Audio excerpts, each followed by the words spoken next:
Hello everybody, it's Magnus here, and welcome back to Buried. Now, I would like to point out a few things. First off, I have acoustic paneling in here. Now note, I only have 24 pieces. I thought I was going to get way more, because I said I was going to get 12 by 12. Or it said I was getting 12 square feet. Now, my stupid brain interpreted that as 12 by 12. Not like 4 by 6. So I thought I was getting a lot more. But I still do have acoustic paneling in here. As a matter of fact, I have some behind my computer, some in every corner of my room, and then some in between every single wall, and then one wrapped around my microphone, so you guys will have a dampened effect of the keyboard and the of the keyboard and the mouse. But yeah. Okay. So I don't really remember where we left off. So self-control. You and 49% of players decide to shoot to weaken the creature, not to kill it. That's right. Keep them at bay. You and 41% of players distract the creature instead of shooting it. Then weapon of choice. You and 57% of players took the handgun instead of the shotgun. Yeah, okay, now it's starting to come back to me. But yeah, I'm not gonna take friggin' what was his name? Chris, I think was his name. Was it Chris? I don't think it was Chris. Dennis. It says right there. Of course I'm not going to take his shotgun, that's his baby. He found it, he keeps it. Them's the rules. You and 57% of players disobey Dennis while wishes not to shoot, causing him to lose his hand. Oh yeah, that's right. Oh, he shot his hand off. Oh, I'm in a great mood today, by the way. How you all doing? Like, how are you guys actually doing? If you're doing great, awesome. If you're doing poorly, then I'm sorry, but you know what? Tomorrow's always another day. Chin up, slugger. And, yeah, I'm gonna try and get this done. I want to try and get Buried done tonight, because I'm gonna start working a new schedule at work. I'm gonna be working 7 days a week, 12 hours a day. It's gonna suck, but it's gonna be for like 18 or 20 days, and then I'm gonna be laid off, and then I'm probably gonna be able to record again. But yeah, I'm probably going to order more soundproofing, because this, or not soundproofing, but acoustic paneling. There's a difference. Because this is just not at all functioning how I would like it. Because you can still hear that little bit of an echo. A lot less, mind you, than what it was before, but still. Yeah. I also love the pattern I accidentally put it up in. But anyway, let's just get into this. Beginning chapter 5. Is this the last chapter? Did I upload the last chapter? Wait, I need to make sure. Yeah, I'm recording audio and video. Okay, good. We are now inside a large reinforced chamber of sorts, almost like the inside of a submarine. Near us is the door, shut tight. Far away from us, along the back wall, are all sorts of controls and monitors. It seems clear this metal door is impenetrable, at least to them. I'm fairly sure they aren't getting in. Dennis looks like a walking corpse, and I do everything in my power to not let this show in my expression. His face, in a grimace, he shouts at me, "To hell with you! What were you thinking?" Blood pools on the floor below wherever he holds his arm. I say nothing. It's all too much. My brain feels like jelly. We need to get him some help or he's going to bleed to death, Amy says. We are interrupted by a man's voice booming behind us. "Just what the hell do you think you're doing?" the man roars. He's an older man who seems to exude power and authority, but he also looks tired and scared. I assume this is Barksdale. He walks over to us from the back recess of the chamber. "We didn't have a choice," Amy responds. "We had to." "Did you override the locks in the hangar doors?" Barksdale demands. "Yes, I did, but we had to." "Do you have any idea what you could have done?" Amy doesn't answer right away. She is furious, but she is also scared and visibly exhausted. I'm just going to go ahead and ask who this is, because technically it might not be Barksdale. I address my question to Amy, preferring to get my information from her rather than whoever this is. The man doesn't break eye contact with Amy. "Colonel Barksdale. He runs the place," she says in noise. "Look, Barksdale," she says, "you can berate me and lecture me all you want when this mess is over, But right now, I have a wounded civilian here, and as you can see, several entities trying to get into this room. So if you could actually do something instead of sitting on your throne and yelling at me, that would be great. I'm impressed by your guts and wonder if there is some sort of beef between the two of them. Surely working in a place like this could cause some stress and tension between people. As we wait, I know a small peephole in the door. I go to it and look out to the things. They're still looking for a way in, but finding no success. I wonder if they can sense or somehow see me through the door. Nothing, or flip them the bird. Yes, flip them the bird. That'd be great. I'm gonna do that. I'm totes gonna do that. I can't help myself. I hold up my middle finger to one and smile defiantly. I get a blast of high-pitched sound in response. You'll be reprimanded for speaking to me in such a way. Barksdale says to Amy, reprimand me all you want. I'd like to survive this first. Cover your ears, Barksdale shouts, walking away towards the far end of the room. Stay put until you hear back from me. Thank you, Amy says, with fire in her voice. She turns to me and says, better do what the man says. Cover ears. Yeah, cover ears. I clap my hands over my ears just in time to protect my hearing from a deafening blast. I am still bleeding, and the sudden movement to cover my ears makes me feel dizzy. Des clumsily covers one ear with his hand and the other one with a bandaged arm. When I see the shape he's in, I get myself in check. Compared to Dennis, I'm in tip-top shape.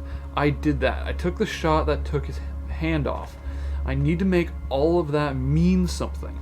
More bursts of a loud explosive noise starts ringing out. Looking through the peephole again, I see the core of one of the beasts explode. It vanishes into a puff of smoke and clear liquid. Looking to my left, I see Barksdale in a shooting stance at the far side of the room. He's firing through a small slit in the wall. He's using some high-powered weapon, the likes of which I've never seen. I see a slight movement as the gun kicks, accompanied by a flicker of white light. Immediately, another monster is down, its tentacles flailing around aimlessly as most of its core is torn through. I instantly feel gratitude and an immense satisfaction in knowing that they are being picked off in such a way. One sec, I'm gonna grab my glasses. Where are they? Here they are. Because that there is very hard to see.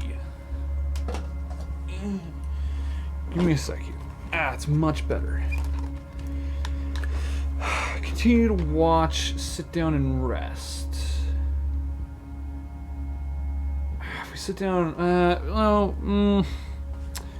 I think we should continue to watch, because he might get pissed at us for sitting down and resting at such a time. So I'm going to hold people again and watch what effect the shots are having outside. Because I know that the white liquid and gas is the creature's blood, seeing it draws up a frenzied bloodlust in me. Another is blasted in the center, the translucent shell collapsing inwards as if its light dies out. Yet another is shot in a mass of floating tentacles, causing its body to disappear as it dips in and out of existence. After several moments, my view is blocked by a splatter of white liquid that covers my peephole. When the firing is over, I barely even notice it. Soon after, Barksdale walks back over to the other side of the room. They're all gone, Barksdale says, and I've resealed the hangar doors. How'd you kill them like that, I ask. Classified weapon that, frankly, I have no business being near. Amy gets to her feet and returns to the panel on the wall. Thanks.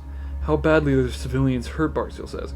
One is in very bad shape, Amy says. He's lost a hand and a lot of blood. The other's not too bad. I see a laceration on his back, and that's about it. Okay, I'll have Strickland get a medkit. Strickland survived, Amy asks, sounding cheerful. Yes, and until you and your friends showed up, I thought we were the only ones. Hang tight, she's on her way. With that said, he retreats away to the back of the room, as if he can't stand to be around us. Amy approaches me and looks me over. You're in good hands. Strickland will be able to fix you up. Is she a doctor or something? Sort of. She's also a psychiatrist, but oddly enough, she spent time as a trauma nurse in the army. Is Strickland a friend of yours, I ask? Amy chuckles. Yeah, we've known each other for a while. The only woman in a sea of overachieving men. Hmm. Ah. I can't badmouth Barksdale because technically he was in the right. Like, technically, if you were trying to survive in a zombie apocalypse and someone just freaking bust open your door going, "I've come to bargain," then, like, I would be pretty pissed too. You know? I'm just saying. You know? You honestly can't be mad at that. I need to make sure my audio is coming through and stuff because I haven't recorded in quite some time and I'm glad to be back. Yeah, you must be glad Strickland survived. I am. We usually have lunch together, she says, and she's helped me out of a few tight spots in my career. Within a few seconds, the door behind us opens and a woman appears from back further in the chamber. She enters the room with what looks like a small suitcase. She is dressed in a very basic and drab military getup, complete with a holstered sidearm. "My name is Connie Strickland," she says. "I can patch you guys up pretty well, but it's going to hurt." She looks closely at Dennis, looking him over with precise care and attention. "You're not in the best shape." He responds in a grunt. "Seriously, I can fix you up, but only temporarily. You'll need intensive care for that arm. First things first, though." Strickland pours a liquid over his maimed arm and starts stitching. She then wraps his arm with 3 entire spools of gauze. Blood shows through right away. "That's the best I can do for now," she tells him, giving him a sympathetic frown. "I could care less," Dennis mutters. "I'm a cripple. Do whatever you want, as though it matters." Strickland then looks at me. "Sit down and let's see if we can get your shirt off," she says. I sit down slowly and start unbuttoning my shirt. She has to help me slip it off over my shoulder, but we manage. "How bad is it?" I ask. "Bad," she answers. "It's almost like a burn, but I've seen much worse. Your friend here, for example." I might as well talk to Strickland, if only to distract from the pain. Yeah, I feel really bad, but honestly, if you have hydrogen peroxide in that case, that friggin' just, like, cauterizes your wound. Like, I friggin' cut open my finger last week, and I friggin' poured that on. Friggin', it was weird, though. It, like, made, like, an actual, like, full-on scab on the top, like, immediately. But also, I'd like to point out the fact that if you end up getting, if your hand gets getting cut off or something, they actually have to, it's a really weird procedure. Like, basically what they do is they, like, scoop out, like, a little bit of muscle and stuff from, like, the end, and they, like, cut off the bone, and then they, like, take your skin, stretch it up, and then, like, they, like, sew it up like a friggin', like a bag of hamburger. It's so weird. "So what's your story? You're a scientist too." Well, she said that she was a psychiatrist and stuff. "What's your story?" I feel like we get more detail from that. Strickland rolls her eyes and she gathers up needles and some thread. "I was always into into fringe science. I started in labs where these eccentric Russian scientists were being funded by the US to work on combining DNA types. I sort of became obsessed with perfecting human physiology while I was a trauma nurse in the army." "You're a mad scientist then." "I got that a lot, but no, compared to the stuff we do here." "Kind of stuff?" "I don't even want to know." I kind of want to know. But I feel like Barksdale is, like, right behind her, and he's just gonna, like, friggin' shoot me or shoot her if she says too much. But I'm so curious. You do like Captain America? Well, splicing different DNAs, that's really interesting. Because technically... okay, I know I keep talking during this, but, like, I have to say this, is that there's actually a kind of goat that they have out there that they spliced it with, like, some kind of spider DNA or something, and basically it doesn't have extra legs or anything. It's a completely normal looking goat, besides its hair being a little bit more, like, prickly, and the fact that its milk actually is, like, extremely high in spider web, like, calcium proteins. So, like, they use that to end up creating, like, artificial spider webs, which are insanely strong. Like, you could tow a plane with enough of it. It's insane. Coffee. Haven't had it in 6 months. I don't even want to know. Yeah. You sound like my mother, Strickland says. She wants to make sure I'm safe and cared for. She knows my job is sort of dangerous, but of course I can't tell her any details, so she just worries. See, that's the thing. You can't tell anyone any details. Any other family, I ask? No. She says as she works on me. I'm a workaholic. No husband, no kids. It's always just been me and my job. And until about a month ago, I loved it. What happened a month ago? That's when the teams here stumbled onto something they thought was a big discovery, Amy said. Amy says, answering for Strickland. Yeah, Strickland says. That big discovery resulted in 20-hour work days. I've been sleeping in my office for about a week now. When you guys ran in here, she says, I was horrified. Those barrels outside, I'm not sure if you saw them. Well, if you'd shot them, it could have been bad. Why, I ask? The gray ones are filled with an experimental fuel that is highly flammable. The yellow ones contain liquid nitrogen. What? I ask. Just lying around? Well, this area is the safest in the building. The most secure. Well, it used to be, anyway. And take this, she says, handing me 4 pills. Painkillers. They won't work immediately, but they'll dull the worst of what you're feeling. Are these the best idea? Won't they make me dizzy or out of sorts or something? All I get in response is an annoyed and determined look. Here's the thing though, right, is that my thing here is that first off, freaking liquid nitrogen and experimental fuel, that's crazy dangerous. But also, painkillers are also a blood thinner, so if we have like any internal bleeding, that's going to exacerbate it. But also, yeah, being dizzy and stuff, we have to stay on our toes. But then, if we have too much pain, then we'll pass out.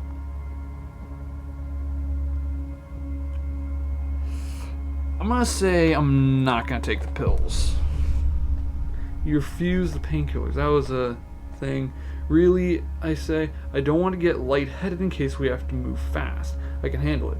You recall, Strickland says she starts working on me. She slides the moon in some sort of liquid that stings like crazy, and I gasp. Grin and bear it. Grin and bear it. I really want to say ouch so I can be a sarcastic idiot. Well, I can't do that. Friggin' if Dennis is over there friggin' with his hand shot off, I'm just gonna grin and bear.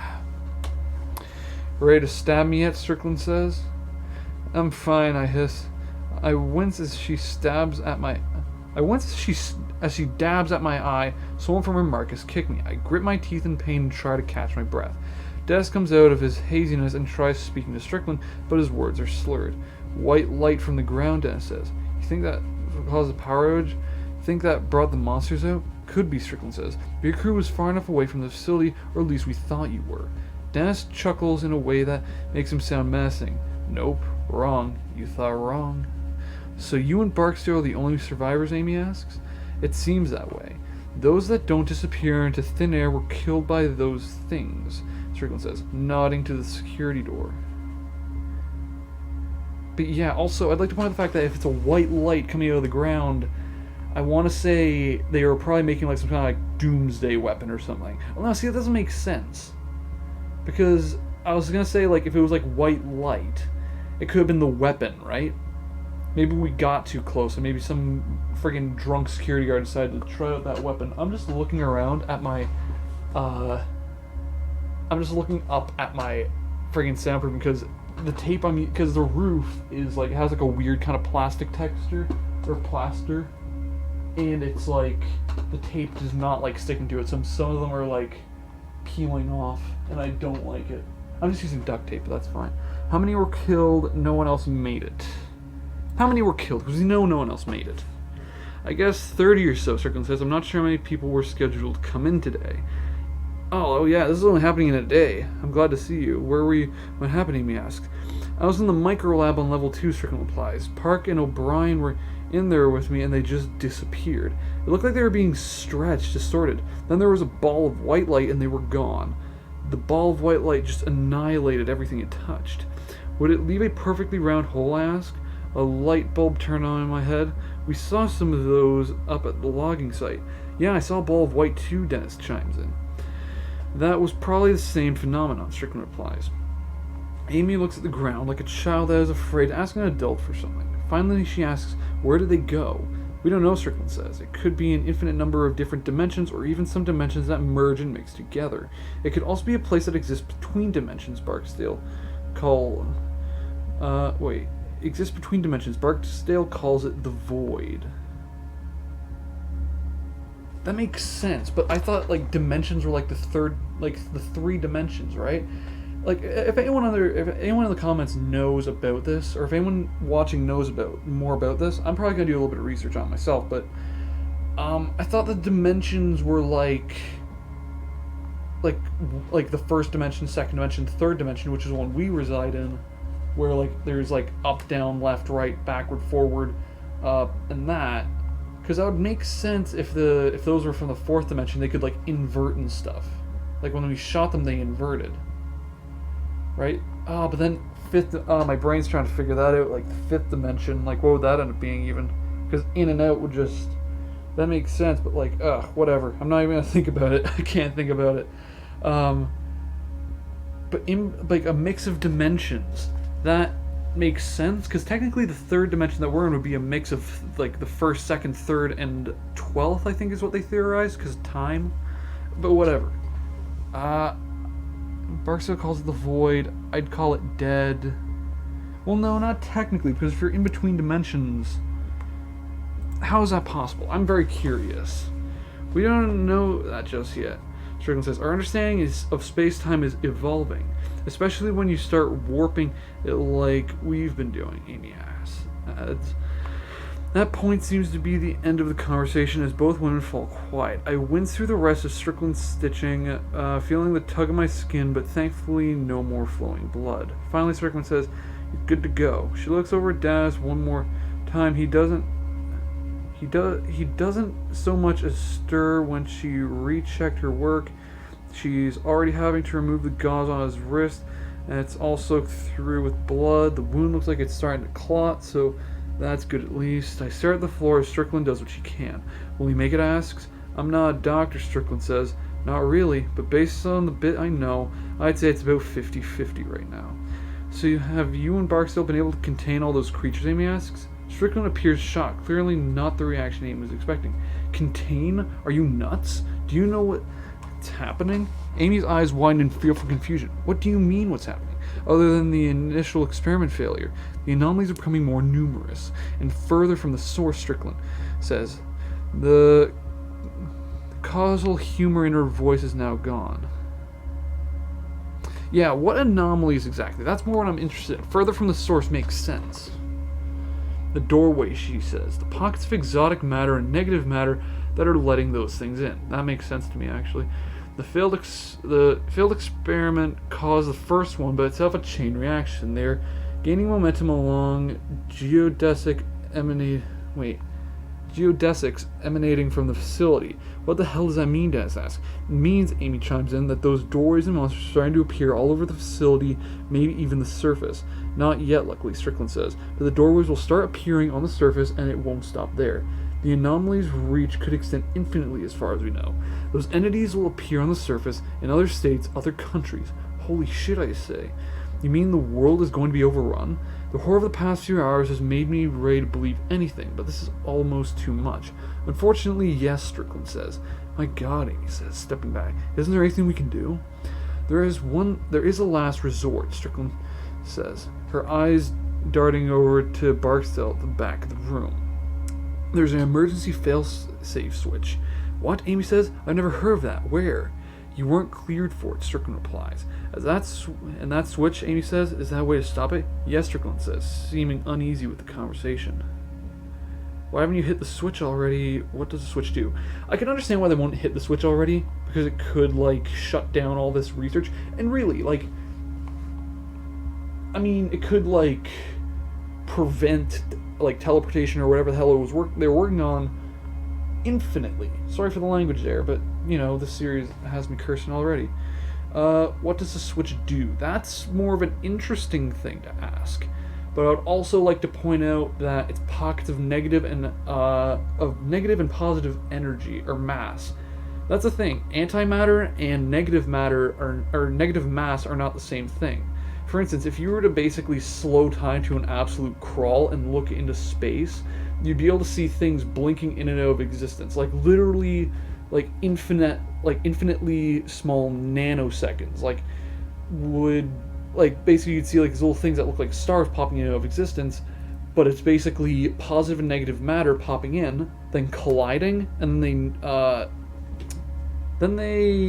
I'm trying to think of the word. Then they balance each other out, or like they negate each other, and they just end up falling apart. It's very interesting. Like, go ahead and you guys can look it up. It's actually not that like difficult to understand. Like, you don't need to be like a freaking scientist to figure it out. But yeah, what does a switch do? Yeah.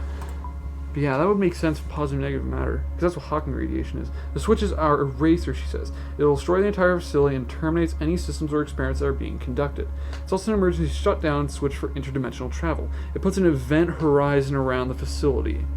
What the hell is that? Incrogius. It's a perimeter of a black hole, she replies. The boundary inside which nothing can escape, not even light. But there's two problems with that. With hitting the switch. So first problem, we'd all be killed, sucked into a black hole before we'd have time to evacuate. The second reason, Strickland whispers, suddenly quiet, is that Barksdale won't allow it. What? Amy gasped. Why not? He wants to allow those things to flood the surface? Thousands, millions will die. Strickland puts her hands up. Silent Amy. They both peer over the far side of the room where Barksdale has his back turned. I know. He says he doesn't care. He says he'll be happy to be rid of the oversight so he can continue his work. The oversight? Amy almost screams, regaining control over her voice when Strickland gives her another look of warning. You mean our government? I ask. He's aware that this could disrupt, even topple our government, and he doesn't care. Strickland sighs. Barksdale is, well, he's off the range right now. He's gone rogue, and he's armed. This comment makes me look towards the handgun I brought in with me. I had nearly forgotten it in the last few moments. While Barksdale has his back turned, I take it in my hand and slide it behind me, just in time too, as Barksdale walks over from the back of the room to our side of the chamber. He gives Strickland a suspicious look while speaking to her. Are the two civilians going to survive? She asks. Dennis chuckles at this, and I'm relieved to see that his eyes are open. He gives me a lazy thumbs up. One is stitched up and good to go, but the other one is in bad shape. He needs immediate medical attention. Understood, Barksdale says. Amy is quiet. Amy, it's quite nice to see that you have survived, she says. Were there any others? The aloof way this asshole is talking to us is getting under my skin. A guy named Marcus that works on the first floor, from IT, Amy says. That's all I know for sure. Marcus Papscott, Barksdale says. Where is he? We're not sure, I say. He was separated from us. Oh, Barksdale replies, clearly taken aback by my stern reply. That's unfortunate. Barksdale seems to think about something and then looks directly at me. You're with the logging crew, aren't you? Remind me, how did you get in here? Through a building on the surface, we were searching for a crew. How did we get in here? I want to say a building on the surface. Makes sense. A cloak of the entrance shedder tied to the primary source, Barksdale says, and we lost primary power just before the experiment failed. Cloak, I ask? Yes, Strickland says. The shed you entered is not visible to the naked eye. Depending on the power source that were damaged, Barksdale continues, it could have also shut down the locking systems before backups kicked in.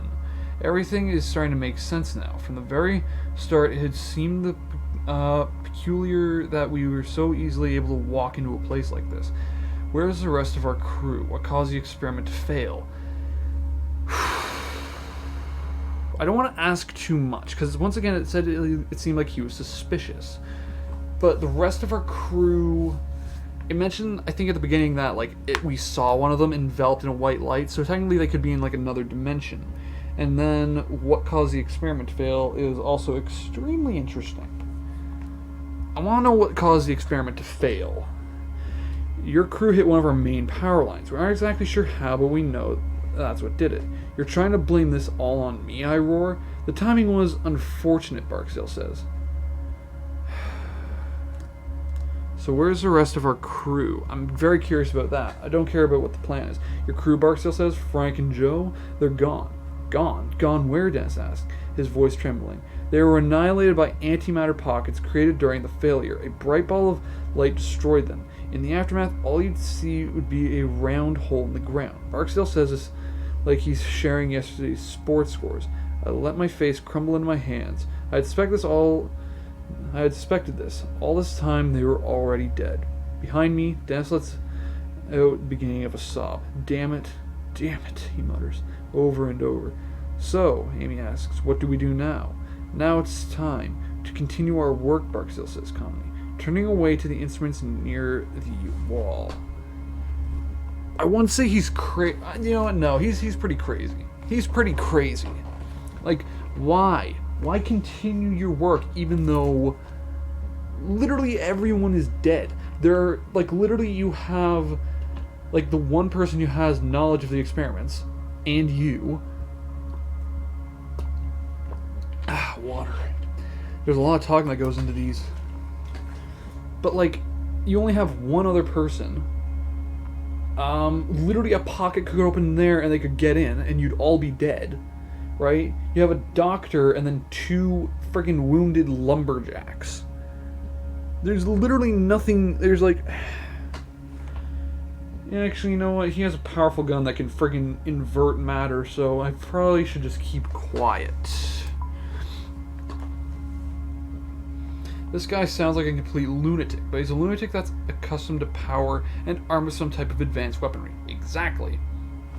So I keep my intentions unspoken, assuming Barksdale is going unchallenged by people he considers beneath him. He certainly seems like that type. I want to continue my work, Barksdale muses.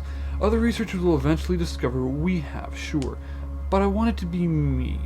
This is my laboratory. These are my experiments. The work I've led here will earn me my place in history, and quite frankly, I don't need to explain it to you. Up on the surface, they'll struggle to defend themselves since they won't know what they're dealing with. I have the necessary weapons. After a few months, who knows? Maybe they'll decide the world is ready for me to help them, and we'll go from there. He turns his back to us, and he says that, as he says this, walking to the far side of the chamber, like some kind of distraction. Amy takes this opportunity to whisper to us. We need to hit that switch, she says. It's the only option. What he's saying is murder, treason, genocide. She looks over to Strickland for support, trailing off, but Strickland looks to the ground, clearly torn. She won't look anyone in the eyes and makes an effort not to look at Barksdale. He seems distracted with whatever instruments he's studying on the far side of the room. At this moment, I realize my body feels like a bomb went off inside it. Maybe those painkillers wouldn't have been so bad. Strickland finally whispers a response. Even if we decide that we want to hit that switch, Barksdale won't allow it.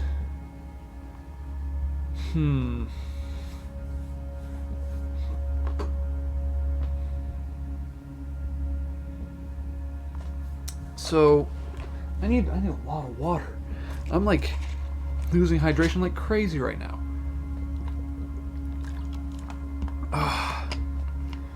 Alright, but yeah, so see... Yeah, but the painkillers, if it felt like a bomb just went off inside you, it's probably because your pancreas exploded. In that case, you would bleed to death very quickly if you took those painkillers. Well, then again, you'd just be poisoned if you didn't. To hell with him, you can figure something out, right? I feel like if we do anything else, it's going to end up incriminating her, and she's going to get, like, shot in the head. Or, like, something's going to happen. Like, if we incriminate her, or if we say you can figure something out, then, like, then she's going to figure out a plan, let us get halfway through it, and then it's going to, like, turn out that, like, the plan fails, and we're all going to die. I just say to hell with them. Amy agrees. Where is the switch located, she asks. There's an elevator out in the hangar, Strickland said. Take it to the basement. The switch is at the end of a long tunnel. But Strickland never finishes. Two things happen at once as she speaks. Her mouth stopping in mid-sentence. First, a loud booming noise rings out, and then the top of her head seems to explode. Amy screams out in surprise, and Ness and I jump back in shock as Strickland's body collapses beside me. Behind her falling body, Barksdale is holding his experimental rifle, and now he's pointing it at us. Oh no. We come in peace? Oh, wait, did it shoot two? It said he only shot one. What if Barksdale is even crazier than Marcus? He just shot a woman that worked for him to keep her quiet. Surely he won't have an issue with killing me. Now, Barksdale asks, no more whispering and no more secrets. You three will stay in here and get away from that door. If anyone whispers one more thing, I'll blow your head off. My mind is racing to figure a way to get through the secure door and into the hangar. Beyond that, of course, there was the failsafe. Insult Barksdale, make a distraction. I feel like if we make a distraction, something's gonna happen. Like he's gonna know we're making a distraction. He's too focused on us. If we insult Barksdale, he's that kind of person who will take the time to literally come up with a comeback. I'm gonna insult him. Oh wait, am I actually recording? Okay, good, I am recording. How long have I been recording? 30 minutes. With no other ideas, I resort to something I know how to do well. Be noisy. You moron, I say. For someone in such a position of power, you think like an idiot.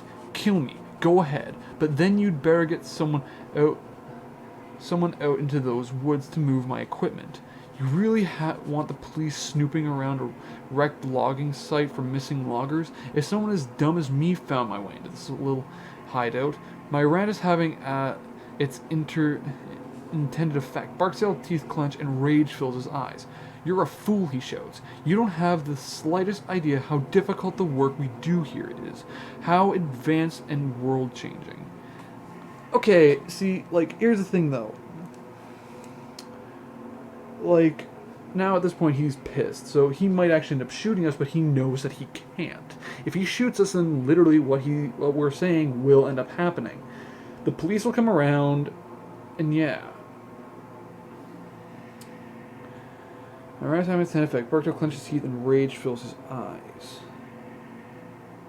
Rage is blinding. We could take a shot at him. I'm gonna keep him talking, because maybe we can have someone else shoot him. Your scientists think you're smart. I interrupted, but you have no common sense. All the knowledge in the world is useless if you have no moral compass. Barksdale is starting to lose control. His breathing intensifies.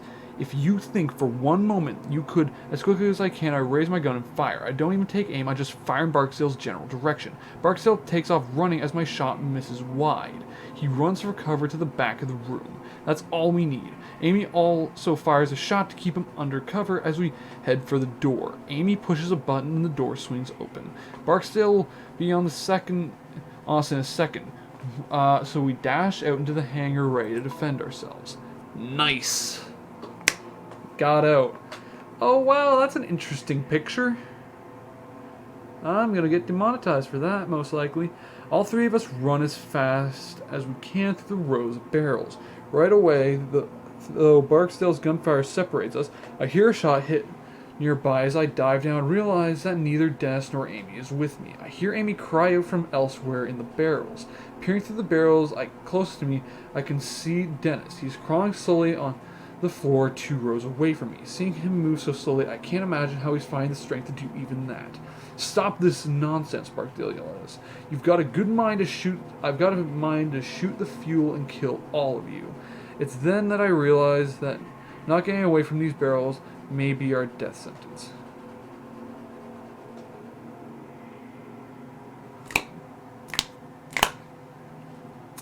Tell them to get away or run away myself. If they can, because here's the thing, right? If we can survive, like, the barrels, all of us, then technically, if we can survive all the barrels, then, like, there's more of a chance of us hitting him, but also more of a chance of one of us hitting the lever. Tell them to get away. Before I can do anything, a shot comes, isolated chamber, immediately followed by a pinging sound and a massive wall of heat. Ooh. I feel the heat before I feel the force of the explosion. It occurs several rows ahead of me, and I can still feel the physical push of it. I hear Dennis scream and then clanging of metal. That's when I hear another barrel explode, and then another. I realize I could run back or help or try to get myself clear. I might not have enough time to do either before the next round of eruptions. What the hell should I do? Oh, no! Oh, run back to help Dennis and Amy run away in the other direction. No, I'm gonna help them! Oh, you decide to run into the flames to help. My instinct to help overcomes my instinct to survive. If I didn't help them now, the exploding barrels will leave Dennis and Amy as good as dead. I turn and start heading their way, but I'm not quick enough.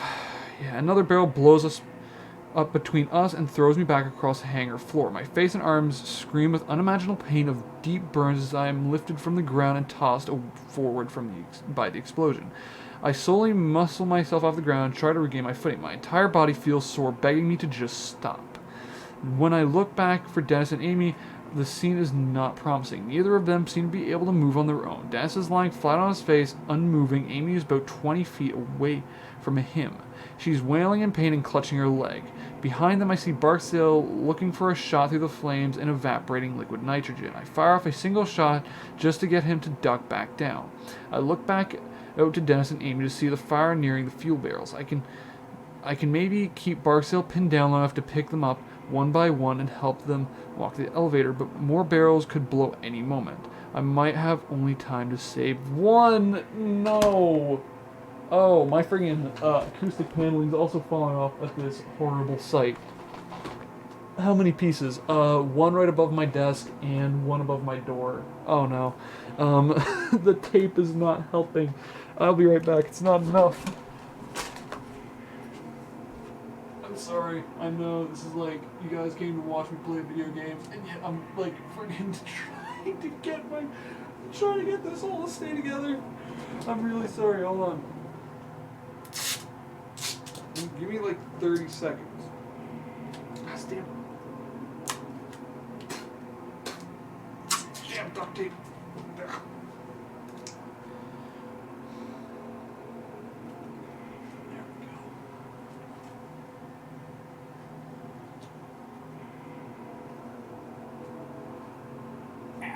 There we go. Yeah. I'm not gonna be able to get the one. Actually, I can reach that. There we go. Oh, yeah. What's my name? Alright. There we go. Yeah. Helped it a little bit. That's already falling back down. Help Dennis first, help Amy first. I'm gonna help Dennis first, clearly. Because, friggin' he's in way worse shape. Amy can friggin' run. Oh, but her legs hurt. Never mind. I take a deep breath and sprint back into the open among the fire and the heat. Right away, I start taking blind shots at Barksdale. He fires back only once. The shot goes off into the growing flames around me. I take one shot and then reach down for Dennis. He's basically dead weight at this point. He's almost too heavy for me. My wounded shoulder screams in pain as I get him to his feet. He's almost too heavy for me. My wounded shoulder screams in pain as I get him to his feet. Why did this repeat itself? I drag him back, narrowly avoiding the fire and death. I try shooting at Barksdale, but trying to aim the gun while carrying Dennis proves to be too much. Barksdale gets a single shot as we round the corner to where the elevator waits. I set Dennis down, and he's still unresponsive. Drenched in sweat, I wheel around and head back to get Amy. I only make it a single step before I see her. I open my mouth to call to her, but an explosion right beside her cuts me off. Barksdale she's shoved hard to the left from the force of the explosion. I run to help, but Barksdale's firing again at me. I give Amy one last forgetful look and then rush back to the elevator and Dennis. My nerves are drenched in fear and adrenaline. When I reach out to press the call button on the elevator, I feel like I'm watching someone else do it. As Dennis and I step inside, the motors of the elevator squeal like dying dogs. It's an old service elevator made of wood and metal, like something from a coal mine. As the elevator slides down, the light from the flames gives way to complete blackness, and now it's just me and Dennis once again. Damn. Oh, that's horrible. Whoa. That's really cool looking. But man, an explosion going off right beside her. I lose track of how long the elevator descends. It's hard to tell due to the lack of lighting, but it must go about another 500 feet underground. The elevator comes to a stop with a shuddering clang, and I waste no time exiting a tunnel stretching out with sparse white bulbs lighting the way. Most of the wall is made of raw earth and rock, but there are boards and concrete slathered in areas used to reinforce the tunnel. I see a warning sign posted on the wall. I want to read it, but there's not much time. Well, see, he'll have to call the elevator back up anyway. Let's read the notice on the wall. Yeah, who knows? Who knows what it might be. Warning, authorized personnel only beyond this point. Trespass will be prosecuted in full by the full extent of the law. Absolutely no exceptions. Well, glad we got that out of the way. Not that anyone is dead. Only after a few steps, the pain in my body intensifies. How stupid was I to turn down those pain coats? You could put them in your friggin' pocket! I look up and then I see the tunnel ceiling is less than 6 inches above my head. Claustrophobia frees me for a moment. The ceiling is not high and there's barely enough room for Dennis and me to walk side by side. His eyes are half closed and he looks on the verge of passing out again.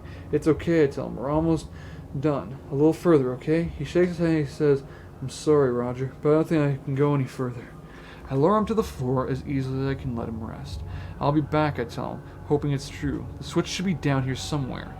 I give Dennis one last look and then start down into the tunnel ahead of me. I look up and then I see the tunnel ceiling is less than 6 inches above my head. Claustrophobia frees me for a moment. We already been through that. Still, it is much better than facing the monsters above me. I wonder then, walking through the darkness, where they came from. Is the portal still open? I keep walking into the darkness, and within 5 minutes the glow of the red light from the elevator is diminishing. It's almost completely dark. I hold the gun in one hand and reach out to touch the wall with the other. Feeling the gun in my palm anchors me to reality, to sanity. I'm not in some boundless abyss, but still in the real world. For a little while longer at least. I recognize that I'm marching to my end. As much as I wish I weren't, it's not surprising. From the moment I saw what those creatures could do to time and space, at least a part of me knew that death was inevitable. Before I have time to wonder what will happen, I see a light ahead, and it's nothing more than a speck of blue light, but in the darkness of the tunnel, it's like a lighthouse on a stormy sea. A slog forward, my eyes strain to focus on that little light ahead. From somewhere ahead, I start to hear something that sounds like water. It is trickling lightly like a leaky faucet, and behind there's something that sounds like wind, a light breeze through an open field, and a voice.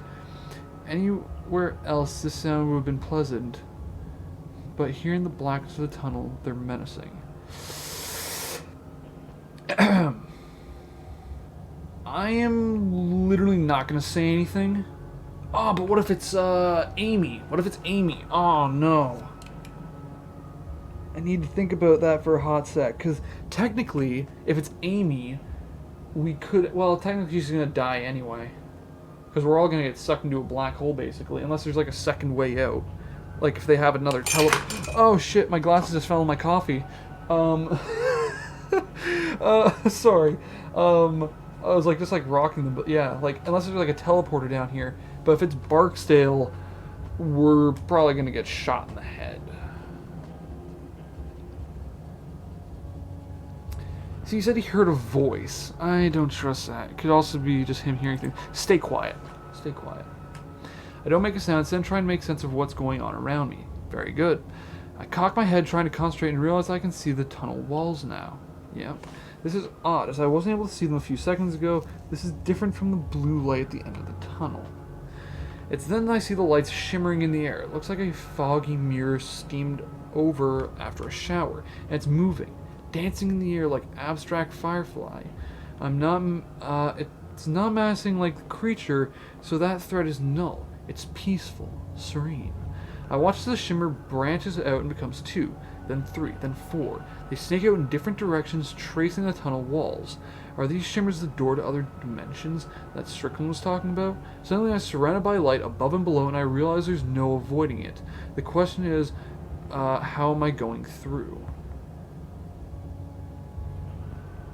Going feet first, going head first. I feel if we go in head first, and this is another dimension, we're either going to go through an interdimensional guillotine, or we're going to end up just smacking our head. Do we still have our hard hat? I think we grabbed that in the beginning, didn't we? Yeah, whatever. Go in feet first. That way, if there is anything, unable to resist, I step forward to where the tunnel wall should be. When I do, those shimmering lights branch out even more before connecting in one perfect circular form. They're hypnotizing, so much I don't realize that the tunnel walls are vanishing. I feel something like wind and a brief electrical pulse pass through me as the lights take me. There is then a very gentle push sensation, and I somehow know that I'm being expelled. I have passed through something, maybe the lights, maybe the tunnel walls, I don't know. But the shimmering lights fade a bit, still dancing in the air, but no longer large and branching out. And as my eyes adjust, I see right away that I'm no longer standing in that dark tunnel far beneath the hangar. I have no idea where I am. I'm just somewhere else, and I'm terrified. That is interesting, because technically, wait, I wonder if that's what happened to people up above, because there are, like, those people fused to the floor. Did they, like, pass from, like, one dimension to another and then back to ours and, like, get fused to the floor? Or did they try and step into it and it closed on them? Oh my gosh, what if I... Oh my god, well, I guess it would be better than my head. I was about to say, what would happen if, like, it actually was a... what if it was, like, something where it, like, fused me? What if my leg got fused to the wall? I'd have to, like, shoot it off. But yeah, I want to see what this is. Whoa. Are we in the nether?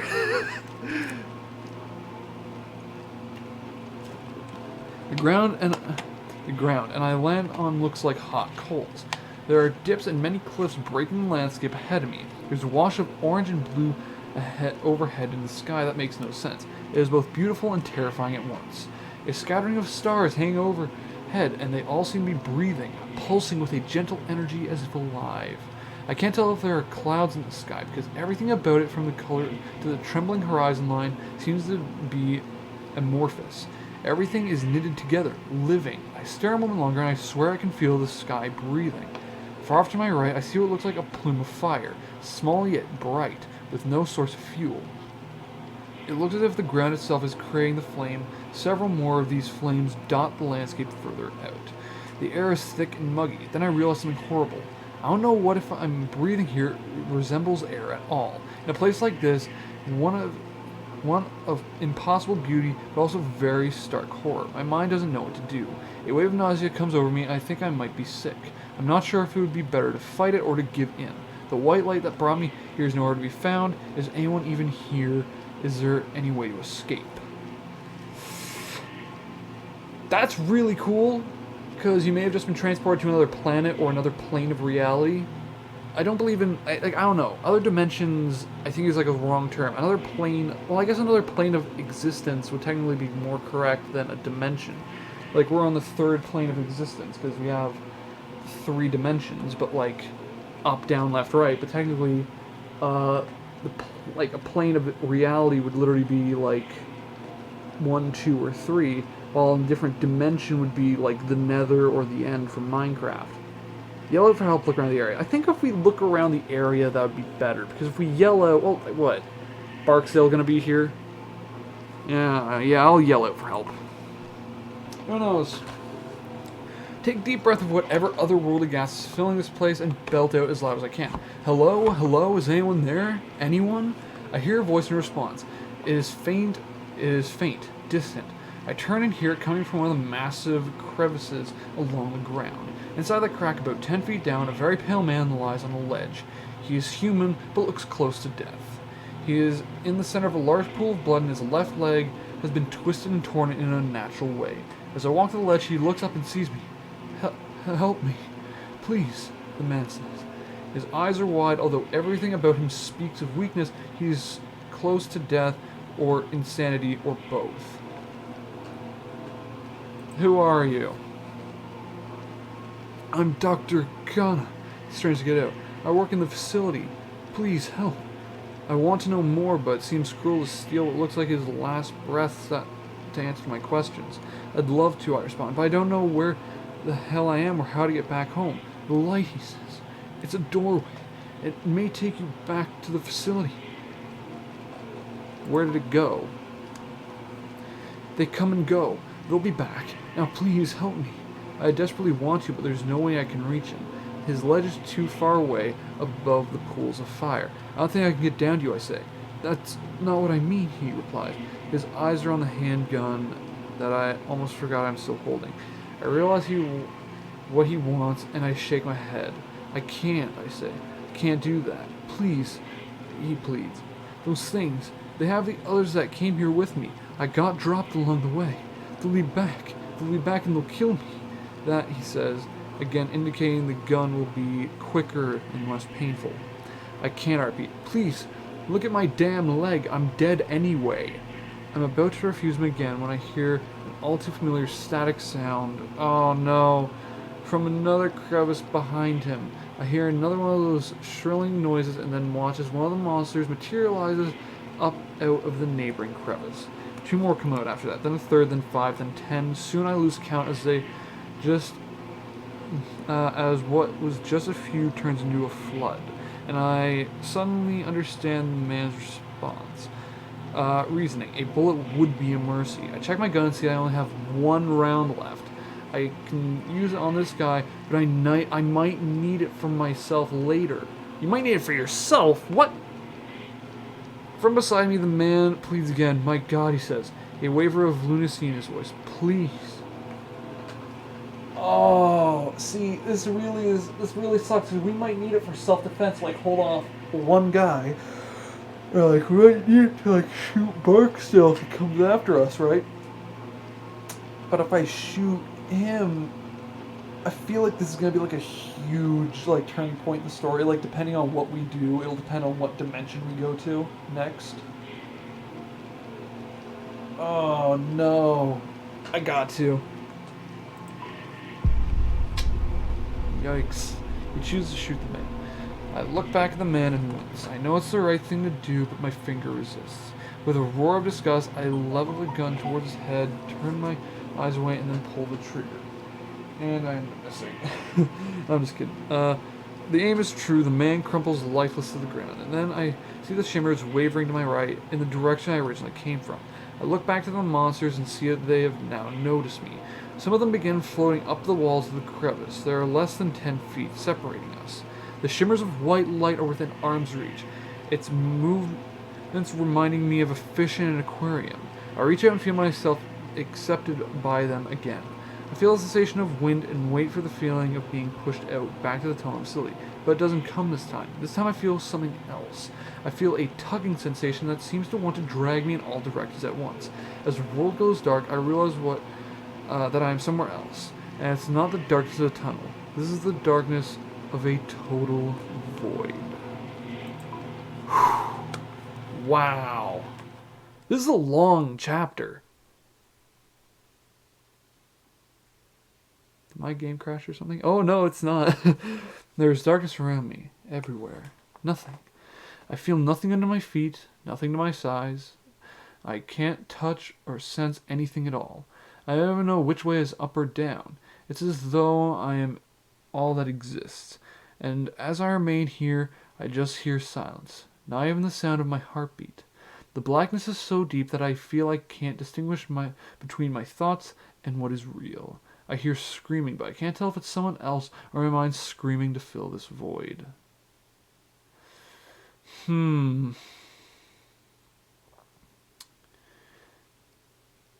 Cry out. I hear my own shout in my head, but it doesn't seem to travel out into the abyss. It bounces in my head endlessly, like an echo down a long, ancient corridor. I assume this is the place that Strickland referred to, the place between dimensions. This darkness could consume me if it wanted to. I try to will myself out of it, to have those shimmering lights spit me out, but it isn't happening. At this point, my mind starts to hallucinate, or at least I think it does. Are they visions? My mind playing tricks on me? I can't tell. All I can do is watch. I see the logging site, and Tony's legs still pinned under the dozer.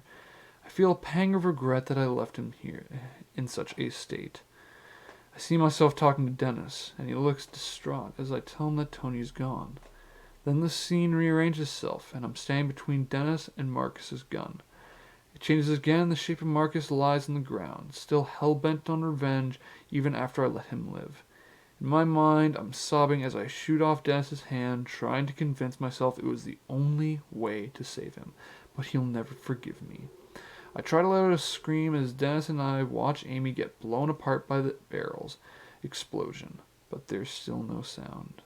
And just when I felt like I can't take any more of this, I see the man in that strange world begging for death. I watch as I take his life just before those beasts reach him. All of these things are flooding my mind, and it feels like my brain is vomiting. Yet in the midst of all of it, I see what's really important. The switch. In my mind's eye, I see the glowing light in the tunnel. The one far ahead, small and distant. Try to focus on it. I feel like we can will ourselves out of the void. Because if quantum entanglement is how it works, this might work. Focus my mind on the tunnel and the image of that flickering light.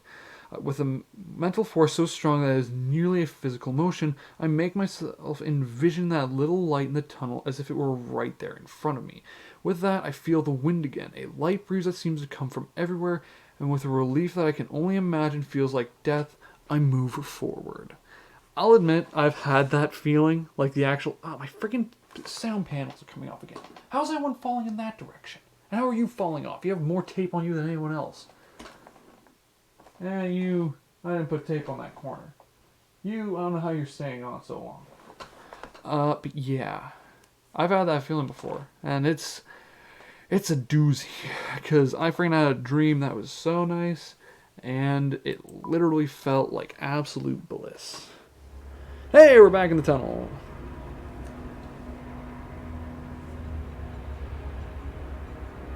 I'm ejected from the void, and I'm suddenly standing in the tunnel again. I let out a wail of triumph that turns into a bout of weeping. The weeping only intensifies when I see that light up ahead, a flickering blue light. Somewhere behind me, I hear a crackling noise. I can only hope they haven't reached Dennis, but it's too late to even worry about that. After coming this far, I'm not about to turn back. I feel like I can listen and get a better read on where they are, or I can just make a break for it. Well, just make a break for it. Well, see, wait, hold on. Somewhere behind me.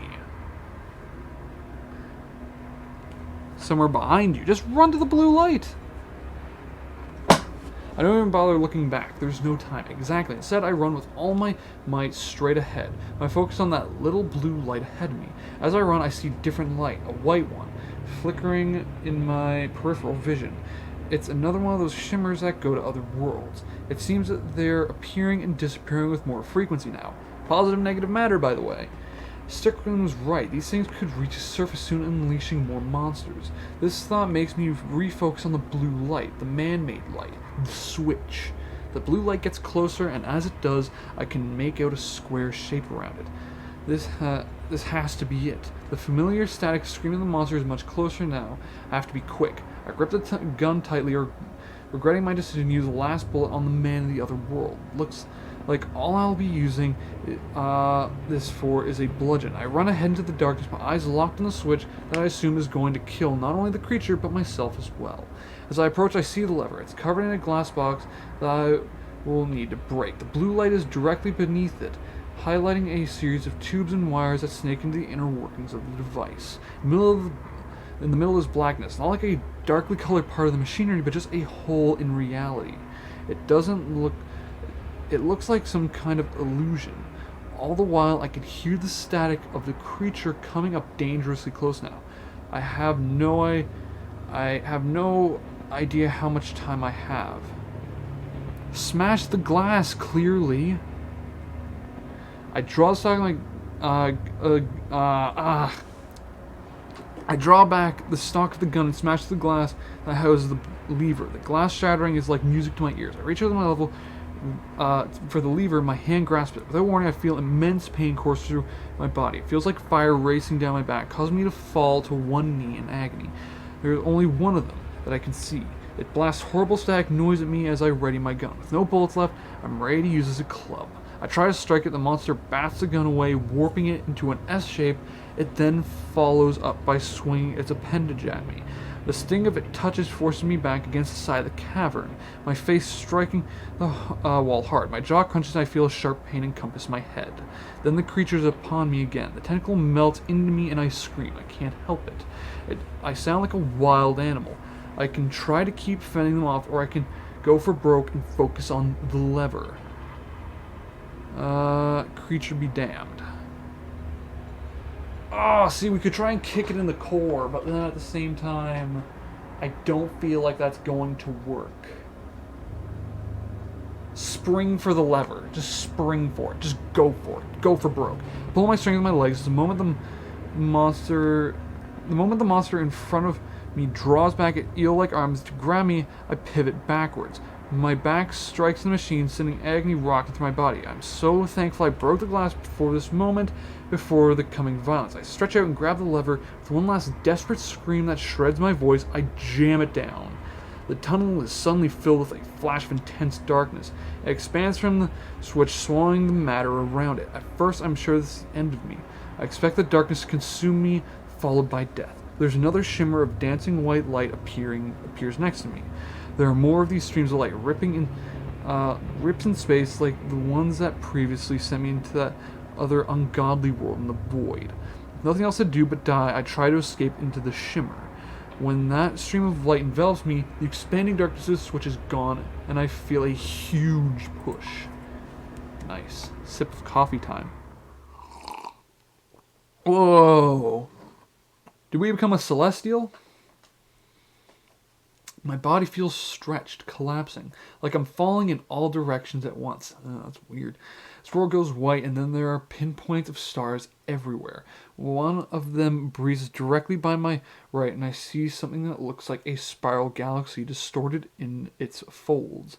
To my right, I see an endless stretch of stars and gas clouds, forming some galactic architecture. But beyond the immeasurable beauty, not my immeasurable beauty, I notice something. I am seeing the same star patterns over and over. They are repeating like reflections in an endless mirror. Are these different versions of the same galaxies, the same realities? To my left, I see a calm blue world and can barely make out trees. Familiar Kentucky trees that have been around for the last few weeks. To my right, I see a copy, an orange world, and there are trees there as well, but something is strange, disturbing. As I zoom by, I'm not sure how much control I have in this unusual place, but if I can direct myself, it's worth trying. Oh, see, if it's like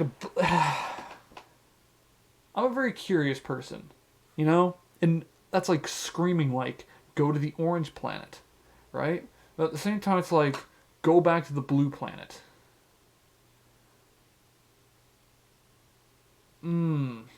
Because also with quantum mechanics, if I go to a different reality, what could end up happening is like I'm gonna end up pulling two galaxies together, and I could just end the world anyway. But if I go to the blue one, then technically it could be a different reality of the same world, and I could end up destroying that one. But it could also be the one I'm from. I'm gonna try to head to the blue world. I don't like that. You decide to head to the blue world.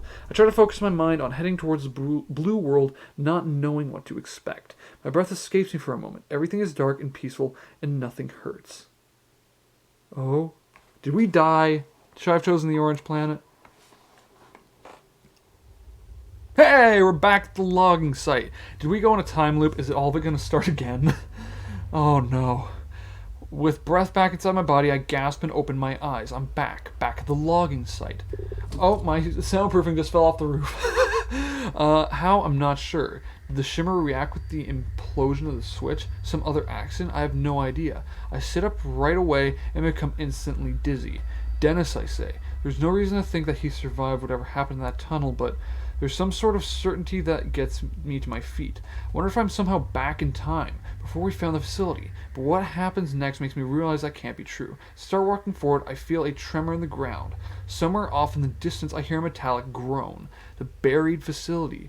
It's being ripped apart under the ground by the activation of the switch. There's no way Barksdale and Marcus survived. Good riddance. I stumbled a bit, and when I do, I see the body of the forest floor. Dennis. How is he here? Did he get caught in those shimmers as well? I decide I don't care and scramble over to him. Dennis, can you hear me? Yeah, he says, the slightest twitch behind his eye. For the moment, that's good enough for me. To my left, though, a tangle of particular destroyed trees and woodland. A pillar of smoke begins to rise into the air. We've made it out of the facility alive, and that, I suppose, is the most important thing. And that's when I look up and notice the sky. Oh no, what is it? What's wrong with it? The sky is beautiful and familiar, unobstructed by the trees that had been standing several minutes ago. I take my trusty hard hat off my head and exhale, letting my body relax. It's finally over. I'm not sure how long it'll take me to get to some semblance of life, but I know one thing for sure. Any day above ground is going to be a good day. The end. Holy cow. Was that it? It's at the end, so I assume. Tough it out. You and 64% of players didn't take the painkillers. That's a lot of people. Who survives? You and 33% of players chose to save Dennis instead of Amy.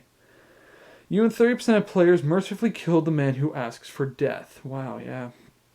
Going home, you and 83% of players head toward the blue world and went home. So, yeah, I guess, so 17% of people went to the orange planet. Like, obviously, it's not ever going to be 100%. There are some people who are going to be, like, super curious, but I honestly want a good ending. And I was like, you know what? I don't want to go to the orange planet. I want to go to the blue planet. Because, honestly, Dennis is going to be on the blue planet, clearly. You and 30% of players, yeah. So that means 70% of players didn't mercy kill the guy. And then you and 64% of players didn't take the painkillers. But also, 33% of players only decide to save Dennis. I would like to point out the fact that a lot of people friggin' decide to kill her, or kill him, instead of, and like, save her. And I could probably guess why. You guys out there are probably like, well, you know, after all that, we'll probably get together or something. Oh no, she has a kid and a family, that's right, never mind. Ugh. That's, yeah, anyway, I think that's what it was. But anyway, so, yeah, that was really cool.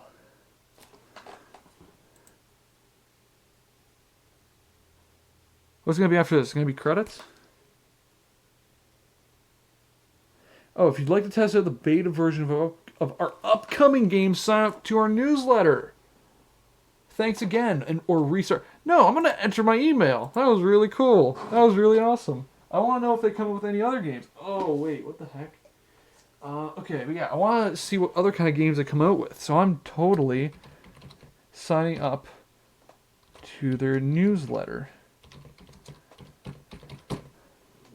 I'm not at all mindful that you guys are seeing me type in my email. If you guys want to go ahead and you guys want to, like, find me on Twitter, or... Actually, I'm not on Twitter. Should I get Twitter? Let me know if you guys want me to get Twitter. Like, favorite, and subscribe if you guys want me to get Twitter. I'm just kidding. Put down in the comments if you guys think I should get Twitter. But yeah, that was really cool. Thank you. You're now subscribed to our newsletter. Awesome. So that is the end of Buried. That was really awesome. For those of you who stuck around throughout the entire series, I know I babbled a lot, but like, that was great. I love these like little things where I get to sit down and play it. This was about 5 hours, 5.5 or 6 hours of gameplay. But like the whole thing about science is like a lot of it did come together, and they did use a lot of proper terms.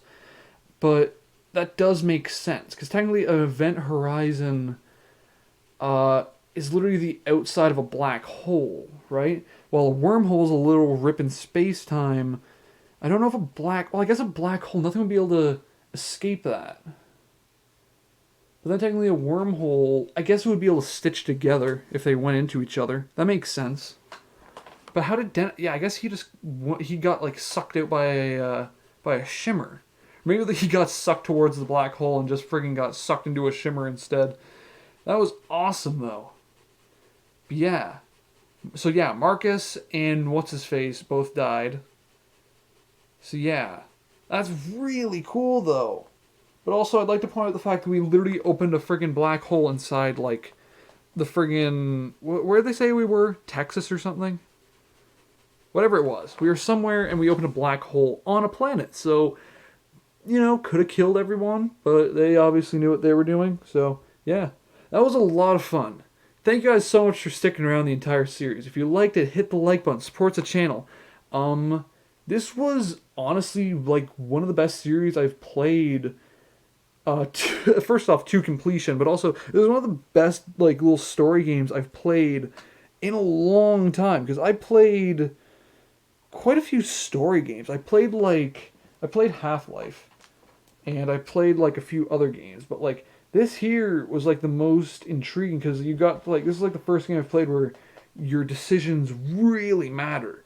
Like for instance, at the very beginning, you could have just left the work site, and like all that would have happened. No one would have shut down the facility, and everyone else would have died. It's this insane thing.